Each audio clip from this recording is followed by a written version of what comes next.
Welcome to Category Visionaries, the show dedicated to exploring exciting visions for the future from the founders who are on the front lines building it. In each episode, we'll speak with a visionary founder who's building a new category or reimagining an existing one. We'll learn about the problem they solve, how their technology works, and unpack their vision for the future. I'm your host, Brett Stapper, CEO of Frontlines Media. Now let's dive right into today's episode.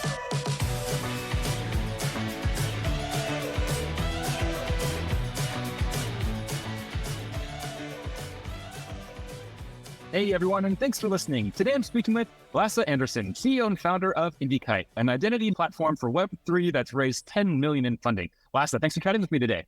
Thank you for having me. Really a pleasure. Yeah, no problem. So I want to begin with talking with you about something very big that happened in the last few years, and that is the acquisition of your company, ForgeRock, which sold for, I believe it was reported, $2.3 billion. So tell us about the day that happened. How did that feel for you? What was going on inside of your brain, and what did you do to celebrate? I think I had one glass of red wine and then I fell asleep. So that was the big celebration. So anyway, it was great. Yeah, but also it's kind of like, I love starting companies. And that's also why I started IndyKite now. And it kind of like felt that as when you close a good book that you've been reading, not that I read a lot of books, but it was like a fantastic journey, an amazing ride. I learned so much. I've probably done all the mistakes possible doing, but also, of course, doing something right. And then coming into that fantastic closure, it kind of like, I was relaxed. I really felt really, really nice. And then kind of like closed the book and ready for a new one. And what about on the day of the IPO? Because you went public and then you were acquired and taken private. Is that correct? That is correct. Yes. What was the IPO like for you? Was that similar, glass of wine and fell asleep, or what was going on inside your head? And I'm asking these questions because, these are the days that founders dream of, right? They dream of their company going public. They dream of getting acquired for $1 billion or $2 billion. So that's why I'm curious about these types of things. Tell us, what was it like on the IPO day? Yeah, absolutely. And, there was a little thing called COVID that was going on for a while, which was, of course, also during our IPO in NASDAQ. So honestly, I was actually in Norway at the time of the IPO and was not allowed back in the US. So actually, it's ring the bell? Yeah, I couldn't ring the bell. I was alone in a hotel room in Oslo in a t-shirt and was broadcasted live, but I haven't touched the bell yet. But apart from that, a fantastic evening, but it was kind of weird, kind of like having this fantastic moment and not allowed to come back to the US. That's crazy. Well, I guess you're just going to have to do it again with IndyKite, right? You're going to have to take it public and you're going to have to ring the bell just to get the experience. Of course. And that's why I'm kind of like, I told everybody I'm going to do 2 more startups before I die and do a hack trick. So I'm going to do it faster, bigger, and even more fun. Now, a couple of questions that we like to ask just to better understand what makes you tick. So over the course of your career, I'm sure you've dealt with a lot of amazing people. Is there a specific founder or CEO that you really have come to admire? And if so, who is it? And what do you admire about them?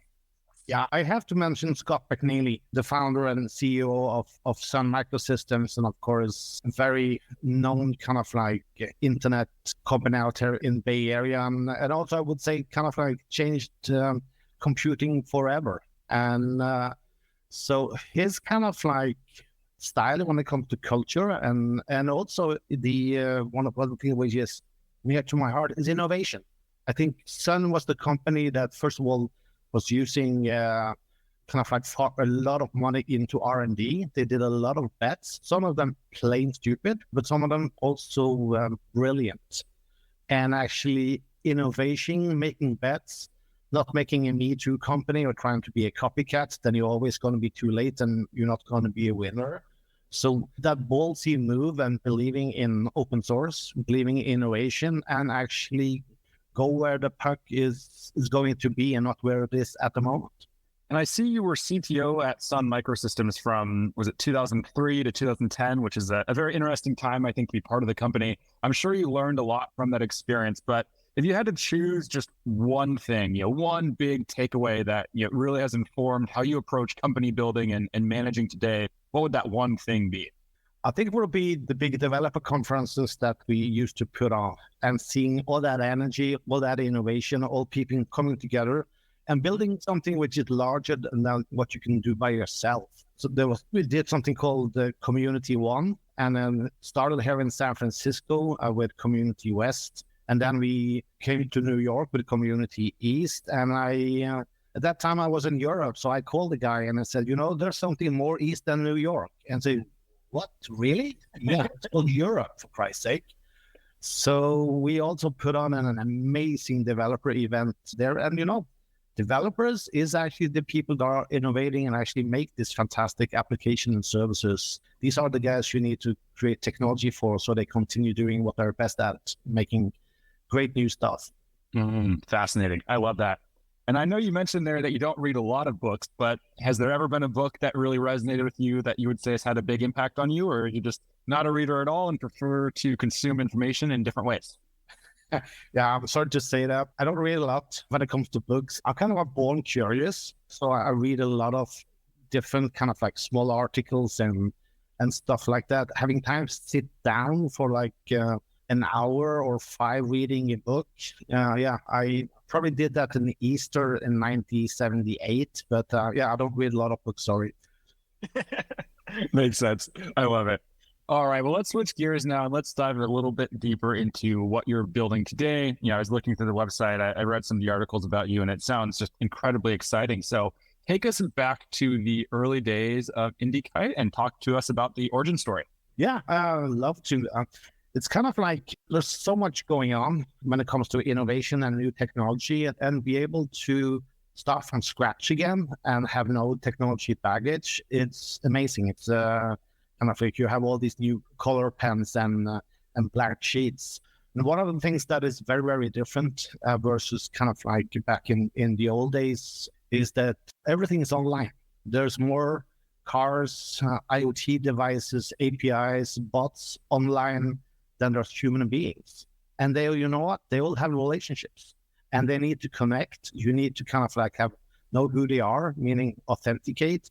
And that they also need to be authorized. What are kind of like people love to do, or a car love to do, or is your phone actually allowed to speak to your car speakers, which is basically pairing, but it's actually an identity management use case and kind of like a relationship. So being totally agnostic around identity types, that's a big thing. And just look on everything which is connected. How do you take advantage of that and build new fantastic services while, of course, also being secure?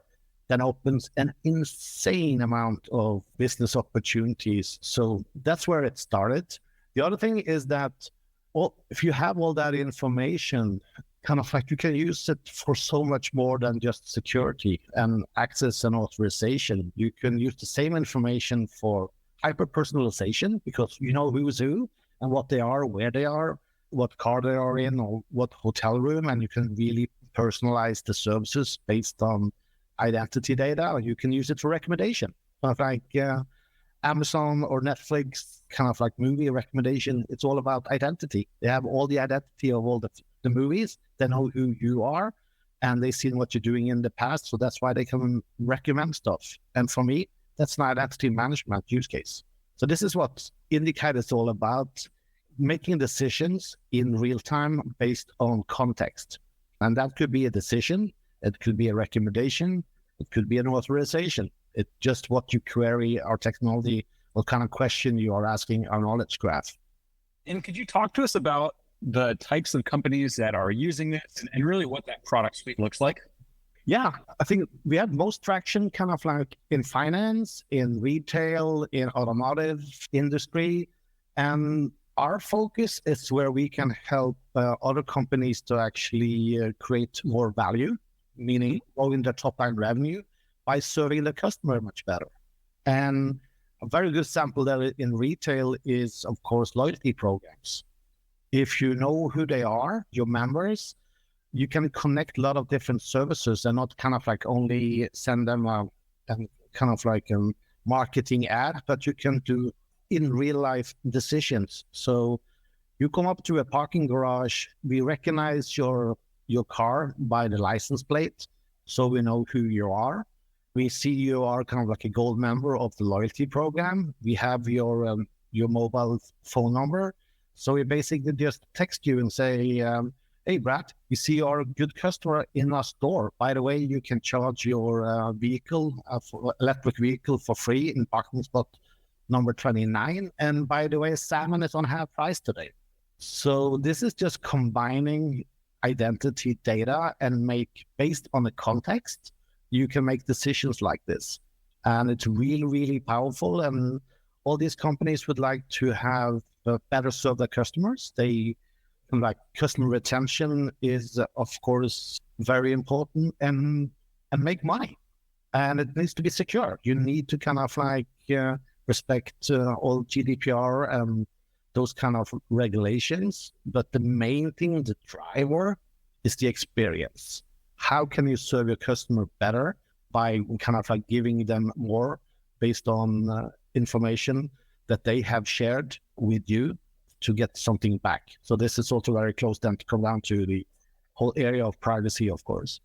And I know identity and access management, or IAM, is an established category, and Gartner recognizes it and writes a lot about it. So when it comes to your market category, what's your thinking here? And what's the long-term plan? Is it to really just take a challenger position to this legacy category and say, hey, we're building the next generation and it's better than anything that's ever existed, and you're going to redefine this existing category? Or eventually is this a category creation play where you're going to create a totally new category? We're totally reinventing the identity space. It's like turning identity data into value instead of being a corporate liability. Like if you only look on this type of technology for who have access to application 1 and 2 and 3, it's a very, very narrow view of the world. And there's probably 230 companies going out there and talking about, I have a much better MFA technology than already others. And when it comes to removing the password, for Christ's sake, that is not hard. If you want to do it, there's so many vendors that can do it. But why don't you take all this information and all this identity information and put it together, build a knowledge layer on top of it, and create new value and experiences? And so, we're totally redefining what you can do with identity. And I think the most important thing that I have done now is that half of my team is identity security geeks. The other ones is like data scientists, people that come from company like Snowflake, for instance. So people that look on this and say, this is data and it's connected data. And based on the relationship, the information we can get access to in real time, we can do a lot of interesting things with this, and not only a stupid, simple access control decision. This show is brought to you by Frontlines Media, a podcast production studio that helps B2B founders launch, manage, and grow their own podcast. Now, if you're a founder, you may be thinking, I don't have time to host a podcast. I've got a company to build. Well, that's exactly what we built our service to do. You show up and host, and we handle literally everything else. To set up a call to discuss launching your own podcast, visit frontlines.io/podcast. Now, back to today's episode.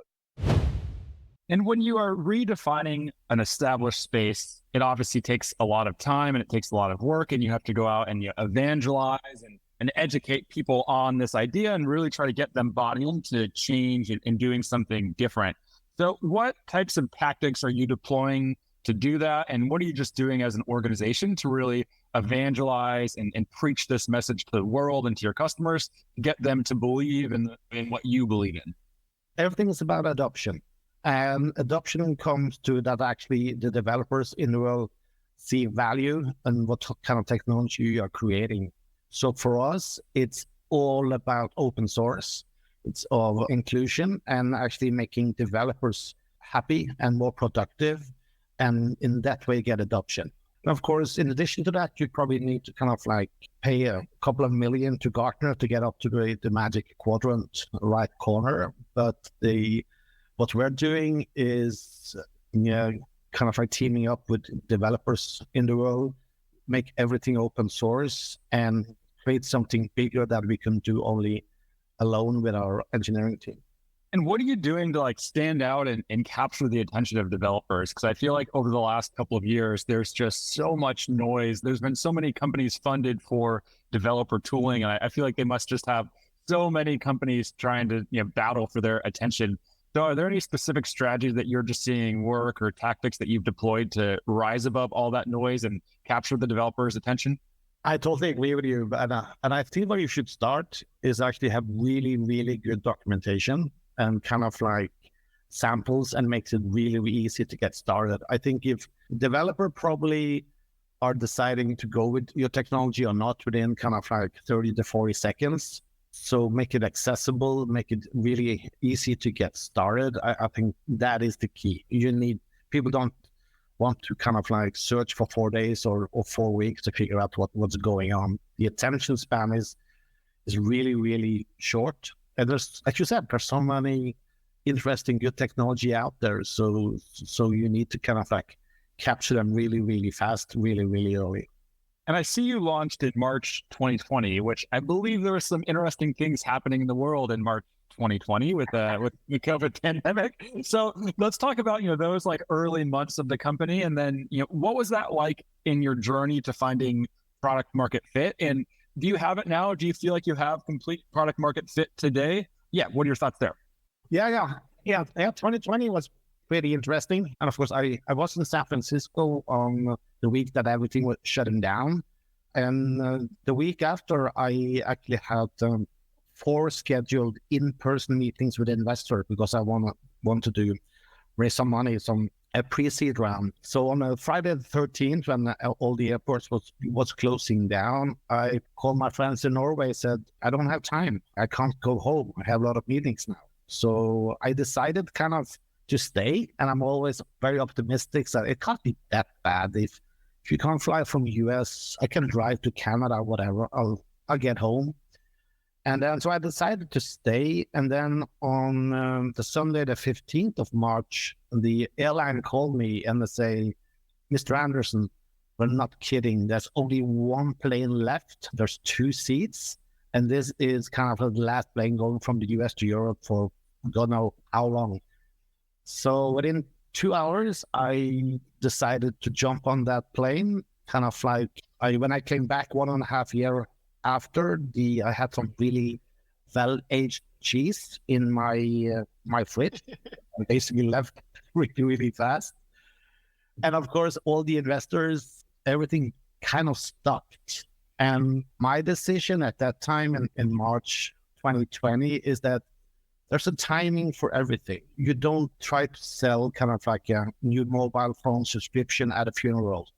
You wait when there is actually people are in the mode to actually look on your mobile phone. So I went totally off the grid, spent time with some of the key engineers, looking on the product and start developing that, and didn't even try to get funding, and waited until kind of like people were coming back in the right modus, and then did a very quick seed round on 2.5 million pre-seed, and then I did a seed round in 8 million it was probably February 2021.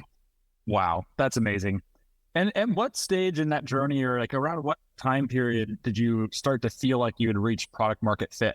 I still think we have some time to where we are at that point.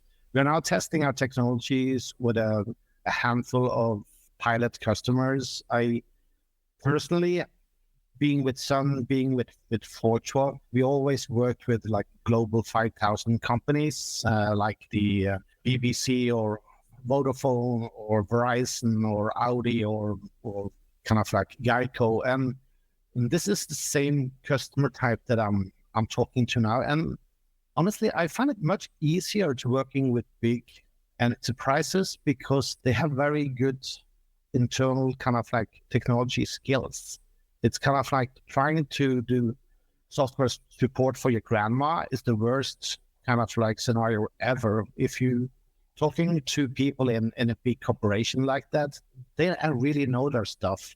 So it's much easier to have a great conversation, much easier to get into a pilot project and work together. That's where we're aiming. So no SMB, no mid-market for us. And what type of traction are you seeing today? Are there any numbers or metrics that you can share that highlight some of that adoption? We're basically sold out. Wow. And that's, of course, we're only like a little over 60 people. And again, if you're working with big Fortune 500 or global Fortune 5,000 type of companies, you really kind of like get really busy with only like 5 big customers like that. Wow, that's amazing. Now, let's talk a little bit about your motivation. So obviously you've had a lot of success in your career. So what motivates you to keep going and to keep grinding? Because I know building a startup is a grind. It's hard. It's a lot of work. It's stressful. It's painful. So what motivates you just to keep going and to keep building companies? Because I feel like many people in your position would say, that's it. I'm going to Norway. I'm going to chill in the mountains and I'm done and I'm going to enjoy life. But you're here and you're building. So what motivates you day to day? I don't know. Maybe I'm half mad or what it is, but it's all driven by passion. I just love to kind of like getting new fantastic people together, building a team, building a unique culture, innovate, creating technology that nobody has built before, and see how that is deployed at the customer and actually create value for them. And that it's kind of like starting a band. You finding these 5 or 4 crazy rock stars, getting it together, try to come up with a new song, and you go out on stage, and when you play and your hit song, you see the audience go crazy. It's a kind of same feeling. So it's all about passion. And as you said, it's there's no way to do a safe startup. So I said there's a lot of self-inflicted pain in doing this, but it also makes you feel alive. And you are changing people's lives and you're having a lot of fun together with them while you're creating value. And what is it about identity that attracts you? What do you love about this identity space? Because it seems like, your last company, this company, it's all about identity. So what is it about it? Honestly, I think it's really boring, the thing. I'm just kidding. No, but as I said before, everything is going online and knowing who is who and what is what. Almost everything, or kind of like call it digital transformation. Believe it or not, there's always an identity kind of like infrastructure part of any problem. If you want to have a new service online, how are you going to charge people? Then you need to know who they are. How are you going to make sure that they get the right service? Then you need authorization. So it is kind of like, I get a lot of pushback from the investors because I call it plumbing, but it's necessary plumbing. It's kind of like probably not the most sexy thing that you're plumbing in your house, but it kind of, if you don't have that right and your shower is not working or your toilet is not working, it's not a good place to be. So identity is this glue that actually are the foundation for every online experience and service on the planet. So that's fascinating. You can actually do something without IndyKite.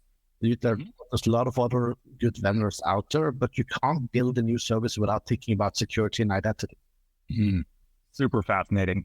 Now, another thing I want to ask you about is, just your belief when it comes to company building. So how I'd like to phrase this question is, if you go on Twitter, you see a lot of founders, tweeting their thoughts. If you go on TechCrunch, you read articles about things.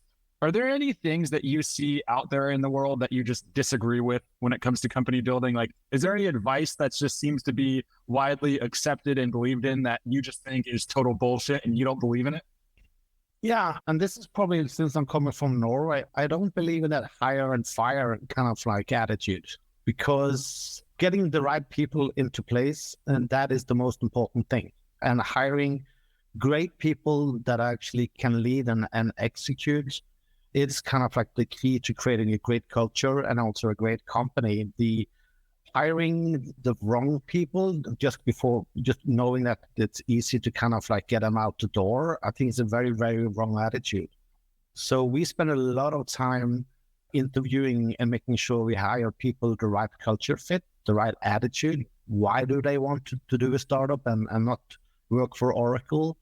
And what is the motivation? What is their persistence? So I'm thinking getting the right people in place and that also share the same goal is very, very important. And I think you can be happy as a small company and you can be happy as a big company, but you need to align. And I'm going big with this. And as I said, kind of like aiming for the next hat trick. And people that sign on for that gig, they better kind of like can get their seatbelts ready and ready for the speed.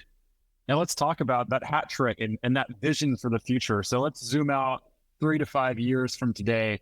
What's this big picture vision that you're working towards? So what I really like is some of the design principles around Web 3.0, kind of like, and it's decentralization. It's a big, big thing. And I think we are getting into a much, much better place of following those design principles. Privacy, giving kind of like control back to the owner of the different data, and they can share what they want to share with who for get some benefits back. So I see a much, much more interesting world where value creation is distributed where to the belonging of the data, and also more secure. I don't believe in all these security training courses that you need to don't click on this link or don't do that. I actually think technology actually going to protect me much better. I'm seeing a digital twin that know what I like and can spot spam or other security breaches much, much faster and smarter than myself. And also have digital twins that can help me and have a more fun life, basically. So yeah, digital twins, decentralization, control back to the users. At that, I think where we're going to be in 5 years from now. And hopefully ringing the bell at the New York Stock Exchange, right? Yeah, like, come on, I need to do that. Like, it wasn't the same feeling kind of like being online in a hotel room on the other side of the planet and we're in New York and ringing the bells. Well, it'll happen here, it sounds like. Well, so this conversation has been so much fun. I've learned a lot from you, and it's just been really enjoyable chatting with you. And like we talked about in the pre-interview, I really appreciate how you handle these interviews. It's clear you didn't come with this, pre-written script of what you were going to say to each answer. It was a very real and authentic conversation, which are my favorite conversations. And that's the type of stuff that our audience likes to hear. So thank you so much for taking the time. We really appreciate it. And I wish you the best of luck in executing on this vision. And I look forward to seeing you ring that bell. That's good. Thank you so much. Thank you for having me. No problem. Let's keep in touch. This episode of Category Visionaries is brought to you by Frontlines Media, Silicon Valley's leading podcast production studio. If you're a B2B founder looking for help launching and growing your own podcast, visit frontlines.io/podcast. And for the latest episode, search for Category Visionaries on your podcast platform of choice. Thanks for listening, and we'll catch you on the next episode.